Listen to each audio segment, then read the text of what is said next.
Imagine this, it's a cold January morning in medieval Europe. The frost creeps across the wooden beams of a peasant's hut. Your breath forms clouds inside your own home. There's no central heating, no electric blankets, no modern insulation. And yet, somehow, entire families, rich and poor alike, manage to survive brutal winters year after year. But how?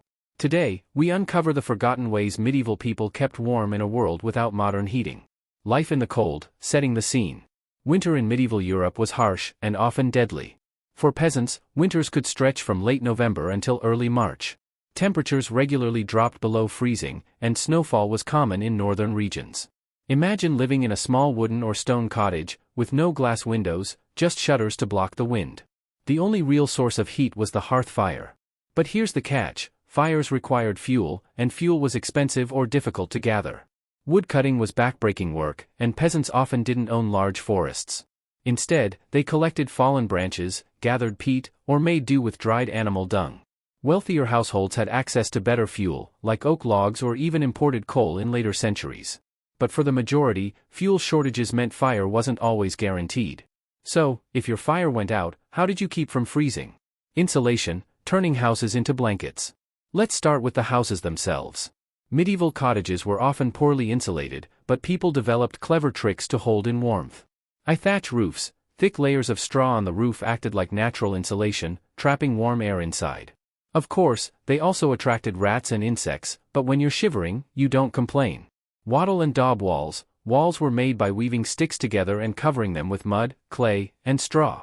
This trapped heat better than bare wood. Tapestries and hangings. In castles and monasteries, huge wall hangings and tapestries didn't just look beautiful, they added a layer of insulation to cold stone walls.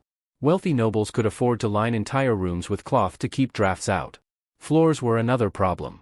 Stone or packed dirt could be freezing, so people spread rushes and straw across the floor, sometimes mixed with herbs. This worked like an early carpet, trapping warmth and even absorbing odors. The hearth, the heart of the home. The fireplace wasn't just for cooking, it was the beating heart of every medieval home. In a peasant's cottage, there was often just one central fire pit. The smoke drifted upward through a hole in the roof or out the door. Imagine the smell, smoky, sooty, but at least warm. Families huddled close, with children and even animals near the flames for extra warmth. Chickens, goats, or even pigs were sometimes brought indoors during winter nights, partly for safety, but also for warmth. In wealthy homes and castles, fireplaces became more sophisticated. By the 12th century, chimneys began to appear, allowing for multiple fireplaces in different rooms. Nobles could afford larger fires, fed with oak or beech logs. Still, even in castles, the rooms could be freezing. Monasteries, too, struggled. Many monks wrote about the bitter cold during prayers. In some monasteries, only one room, the warming room, was heated. The rest of the monastery was icy, a reminder of sacrifice and humility. Layered clothing, medieval fashion for survival. If the fire couldn't keep you warm, your clothes had to. Medieval clothing was designed for insulation. Wool was king. Almost every layer, from underwear to cloaks, was made of wool. It was warm, breathable, and available in abundance. Linen undergarments provided comfort and absorbed sweat, while wool tunics and cloaks trapped body heat. A fur lining was a luxury. Nobles often lined cloaks with rabbit, squirrel, or even ermine fur. This not only kept them warm but also showed off status. Layer upon layer, a peasant might wear 2 tunics, a hood, wool leggings, and thick socks. Nobles wore even more elaborate layers, including padded doublets and fur-trimmed gowns. For sleeping, people wrapped themselves in layers, sometimes even keeping on their daytime clothing. Thick woolen blankets, cloaks, or animal hides were piled onto beds. In wealthy homes, feather beds and fur blankets were prized possessions. Sleeping arrangements, body heat equals survival. Now, let's talk about one of the most important survival strategies, shared warmth. In peasant families, beds were often shared by multiple people. Parents, children, and sometimes even servants all slept together, huddled beneath shared blankets. Body heat was a free and reliable source of warmth. Even in inns or monasteries, travelers often had to share beds. In fact, the practice of two to a bed was so common that many medieval jokes and stories mention it. And here's a surprising detail: medieval people often practiced segmented sleep. They didn't sleep in one long stretch like we do today. Instead, they often had a first sleep in the early evening, woke up for a couple of hours to talk, pray, or tend fires, and then returned to a second sleep until morning. This rhythm gave them a chance to keep the fire going and make sure no one froze during the night. Food and drink, warming from the inside out.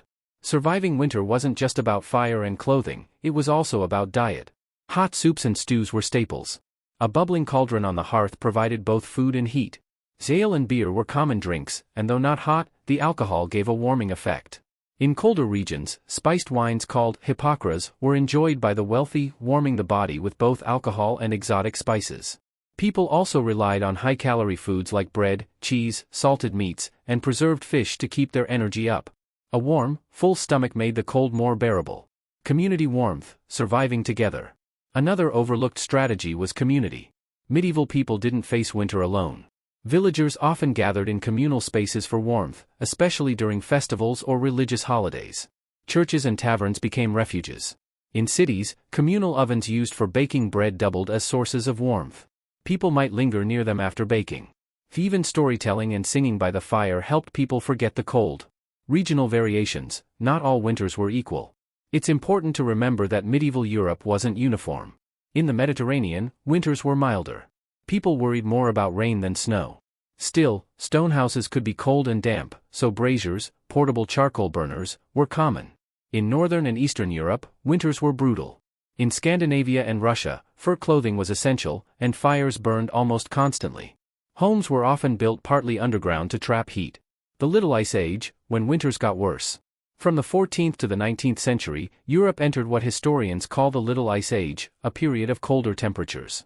Winters became harsher, rivers froze, and crops failed. For medieval people already struggling with the cold, this made survival even harder. During this time, innovations like enclosed stoves and improved chimneys became more common, especially in Germany and Eastern Europe. These stoves allowed homes to retain heat longer without filling rooms with smoke. Superstitions about the cold, when belief was survival. Medieval life wasn't just about practical survival, it was also shaped by belief. Many people believed the cold was a punishment from God. Freezing winters were sometimes interpreted as signs of sin or divine displeasure. Surviving the cold became not just a matter of comfort but a spiritual struggle. Charms and amulets were worn for warmth. For example, some peasants believed carrying a piece of iron or wearing certain herbs, like sage or rosemary, could ward off the chill. Prayers and rituals were also common. On bitter nights, families prayed for protection from frost, famine, and illness, as winter often brought waves of disease. These superstitions didn't make homes warmer, but they gave people comfort, a psychological layer of protection against the cold. Innovations in heating, more than just fire. Though the hearth was central, medieval people experimented with clever heating devices. Braziers, portable metal containers filled with hot coals, were used indoors. They could be carried from room to room, warming smaller spaces. In Mediterranean regions, families sometimes placed braziers under tables covered with blankets, creating a kind of heated tent where everyone stuck their legs. Tile stoves. In Germany and Eastern Europe, people developed enclosed ceramic stoves, often decorated with painted tiles. These Kachelofen retained heat for hours, warming rooms far more effectively than open fires. Heated stones. In poorer households, stones were heated in the fire and then placed in beds to provide warmth at night. Wealthy families used copper or brass bed warmers, metal pans filled with hot coals that were slid between sheets before sleeping. Soapstone fireplaces. In Scandinavia, soapstone was used for hearths because it absorbed and radiated heat slowly, keeping rooms warmer for longer. These innovations varied by region, but all aimed to stretch the little heat they had as far as possible. Windows and doors, blocking the drafts. One of the biggest challenges in medieval homes was drafts. Windows were usually just open holes covered by wooden shutters. Glass was rare and expensive, only appearing in wealthy homes, monasteries, and churches. In poorer homes, windows were covered with parchment, oiled cloth, or thin slices of horn, translucent materials that let in light but kept out some of the wind. Doors were hung with heavy curtains to keep the heat in. In castles, huge wool or linen drapes covered entrances and archways. Even with these measures, medieval homes were drafty by modern standards. Which meant, people had to rely on more than just architecture. Communal life. Why loneliness was deadly. Another survival tactic was togetherness. Families didn't spread out into separate rooms the way we do today. Peasants often lived in single-room cottages, with everyone sleeping, cooking, and living in the same space. The heat from bodies, cooking fires, and even livestock all combined to keep the home warmer. In castles, the Great Hall wasn't just for feasts. It was a practical living space where many people gathered, shared meals, and slept near the fire. During festivals like Christmas and midwinter feasts, communities came together in churches or taverns. These gatherings weren't just about celebration, they also provided a few precious hours of shared warmth. Solitude in the winter could be deadly. Togetherness kept both the body and spirit alive. The role of animals, living heaters. Medieval people were never far from their animals, and in winter, that closeness became a survival tool. In peasant homes, cows, goats, or pigs were sometimes brought inside overnight. Their body heat warmed the home. Chickens and smaller animals were often kept in lofts or corners of the main room. Horses, essential for plowing and transport, were usually stabled near homes, and their heat radiated into living spaces. While unsanitary by modern standards, this practice could make the difference between freezing and surviving. Warming the body, strange remedies and tricks. Beyond fires and clothes, medieval people had fascinating ways of keeping their bodies warm. Hot stones wrapped in cloth were tucked under cloaks or placed against the body for warmth. Some peasants rubbed animal fat into their skin as a primitive insulator, messy but effective. In monasteries, monks sometimes warmed their hands by holding small clay pots filled with hot coals, called hand warmers. Foot coverings were crucial. Peasants stuffed shoes with straw for insulation. Nobles wore leather boots lined with fur. Diet also played a role. Spiced foods and warming herbs like ginger, cinnamon, and mustard were believed to heat the body. Wealthy people often consumed these in the form of mulled wine or heavily spiced stews. Class differences, peasants versus nobles. How you survived winter depended heavily on your status. Peasants lived in small, smoky, one-room cottages. Survival relied on body heat, animal companions, and whatever fuel they could scavenge. Clothing was simple but layered. Nobles had larger fires, multiple rooms, tapestries, and fur-lined garments. But even in castles, the vast stone halls could be freezing. Nobles sometimes complained that they could see their breath indoors. Monks and nuns, religious communities were especially vulnerable. Many wore only simple robes, no matter the weather, as a sign of humility. Monasteries often rationed fuel, heating only one room, the warming house. Despite their differences, all classes shared one reality: cold was inescapable. Festivals and rituals, beating the winter blues. Winter wasn't just about enduring, it was also about finding joy despite the cold. Yule and Christmas were celebrated with great feasts, fires, and evergreens. The burning of the Yule log was both symbolic and practical. A huge log that burned for days provided warmth during the darkest nights. Candlemas, February 2nd, marked the halfway point of winter. People lit candles in churches to symbolize light returning to the world. Local festivals often included bonfires, dances, and storytelling, keeping both the community and the body warm. Celebration, in other words, became a survival strategy. The psychological battle against cold. Enduring winter wasn't only physical, it was mental. The long, dark nights were depressing, especially in northern regions. Communities relied on storytelling, music, and faith to keep spirits high. For peasants, hope lay in knowing that spring would return, and with it, new crops and warmth. For nobles and clergy, writing, reading, and prayer were winter refuges. Some of the greatest medieval manuscripts were copied during cold winters when outdoor work slowed. Lessons from the past. When we look back, it's almost unbelievable that medieval people survived without modern heating. But their strategies, insulation, fire, clothing, shared warmth, diet, animals, festivals, and faith, all combined into a system that worked for centuries.